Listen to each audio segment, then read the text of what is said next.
haitawezekana. Lakini wana Jubilee, wana Azimio akawajibu ya kwamba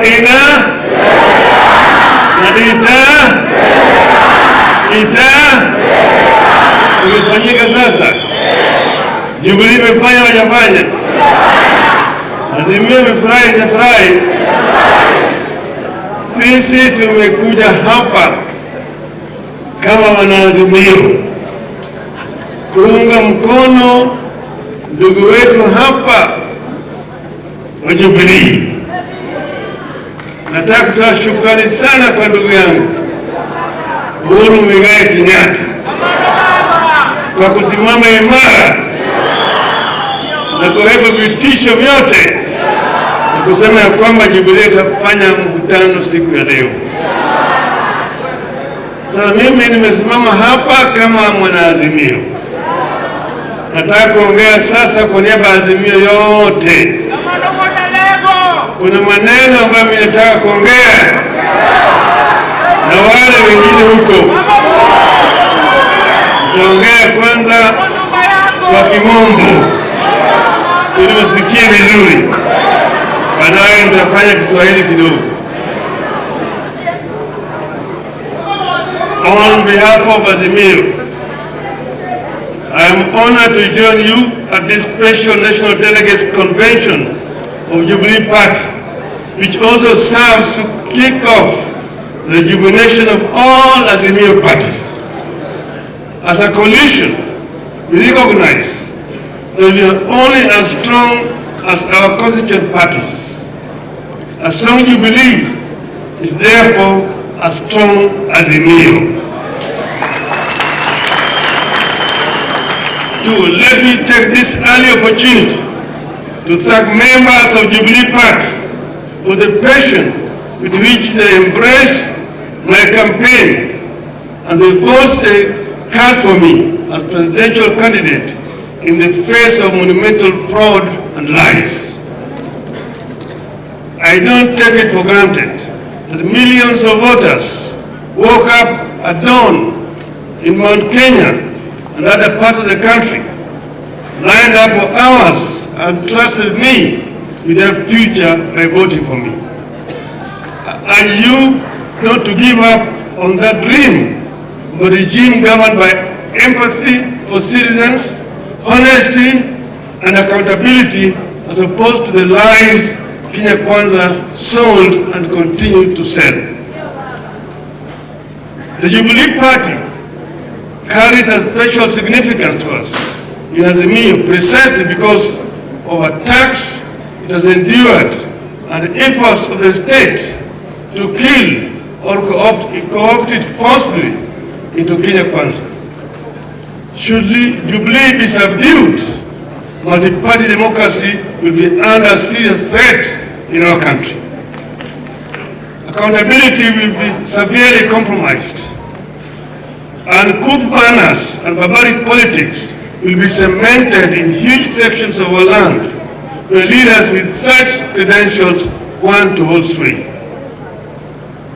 The end game is for Kenya Kwanza in its scheme against Jubilee is to give itself a supermajority in parliament that will enable it to amend the constitution towards its desired goals, including possible removal of presidential term limits.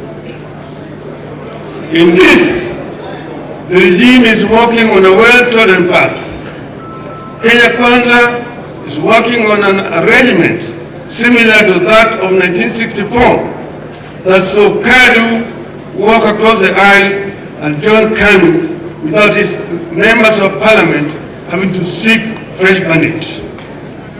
Kenya Kwanza want to ensure Jubilee as a party does not continue to exist on this side of the aisle. They want Jubilee dead in the same way KADU did, after which Kenya Kwanza will try to enact the trail of events that saw Kenya become a de facto one-party state from 1969 before being made a de jure one-party state one afternoon in 1982. Kenyans need to appreciate that the desire to kill alternative forms of political organization is the initial step on the path to a full-blown dictatorship. Next will be a freeze in the people's participation and representation in political affairs of the nation. Next, the rate of participation in critical national activities like voting will diminish. By 1983, as we entered the peak of years of a single-party dictatorship in Kenya, voter turnout stood at a mere 30%. It is therefore upon us, the parties and those who have this hindsight of history, to ensure that what happened once does not happen twice. While those in government may think they will be insulated should the regime succeed in destroying multi-party systems, history tells us that as soon as the regime in power succeeds in killing opposition, it will turn inwards and kill debate and dissent within its own ranks.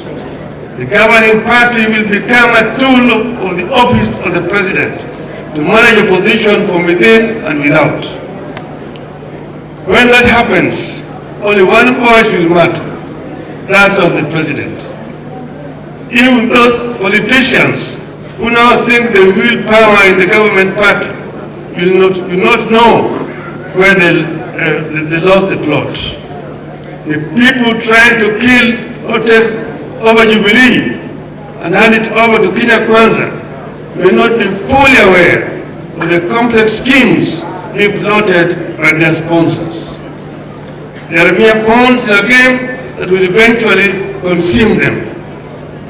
Kenyans will recall that one afternoon in 1982, a few excited members of parliament set and approved the making of Kenya a one-party state. Those excited men and women who voted aye that afternoon in 1982 thought they were punishing other people. A number of them became the very first victims of the snares they thought they were laying for others. Which is why Jubilee's war toward of Kenya Kwanza must be the war of every Kenyan who treasure freedom, the rule of law, and respect for human rights, including the right to associate and to hold and express views freely. I must commend Jubilee Party for remaining strong, focused in the face of sustained state-sponsored onslaught. I am happy that the party recognizes its responsibility to Kenyans to defend and sustain our hard-won multi-party system. More importantly, I commend the Jubilee Party for continuing to fight for lowering of cost of living, electoral justice, inclusivity in appointment in public office, and abolition of excessive taxation of Kenyans. I want to assure you that we will fight this battle together and we will win it together. Failure is not an option. Failure is not an option. As we push for respect for political parties, I want to make a heartfelt call in our country to respect leaders who have served our nation and handed over the baton to others. In the recent months, we have seen very uncouth, very primitive, and unwarranted attacks on the person and property of His Excellency Uhuru Kenyatta and his family, including the founding president, Mr. Jomo Kenyatta. Shame on them. Nothing could be more uncouth than what we have witnessed in this regard, especially when it comes from men and women who call themselves leaders, who expect to be respected when they retire, unless they plan to die in office. I must commend my brother and our fourth president, Uhuru Kenyatta, for the dignity and decorum with which he has borne the insults and abuses to for the sake of the stability of the nation, the peaceful coexistence of Kenyans, and the dignity of Kenya's presidency. I personally thank Uhuru for choosing to fly high when they have hit an extreme low. I call for respect of retired leaders, not because Uhuru is with us in Azimio. I say it because it is what I believe in. It is what civilized people should do and believe. It is what happens in civilized nations. Kenyans will recall that when NAC took power in 2002, and excited cabinet ministers paid for the blood of the then retired President Daniel Arap Moi, I said no.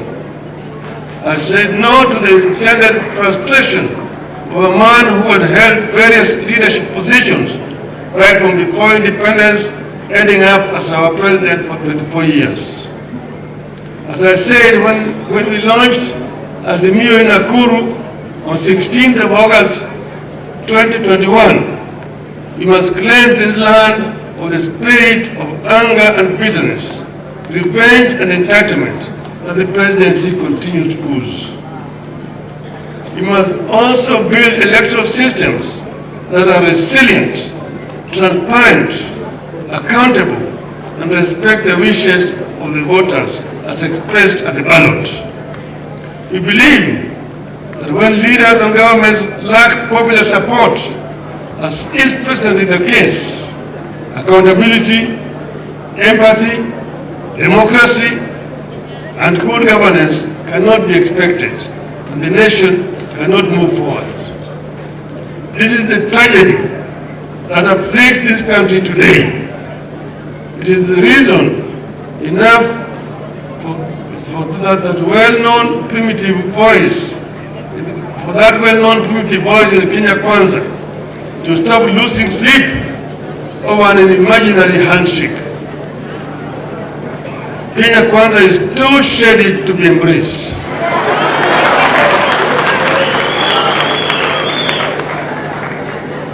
That is why we have agreed to give dialogue a chance.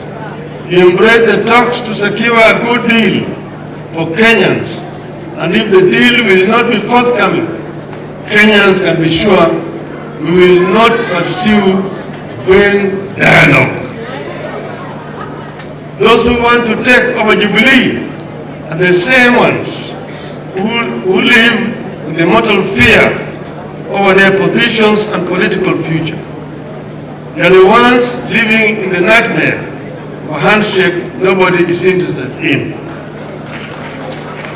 They want to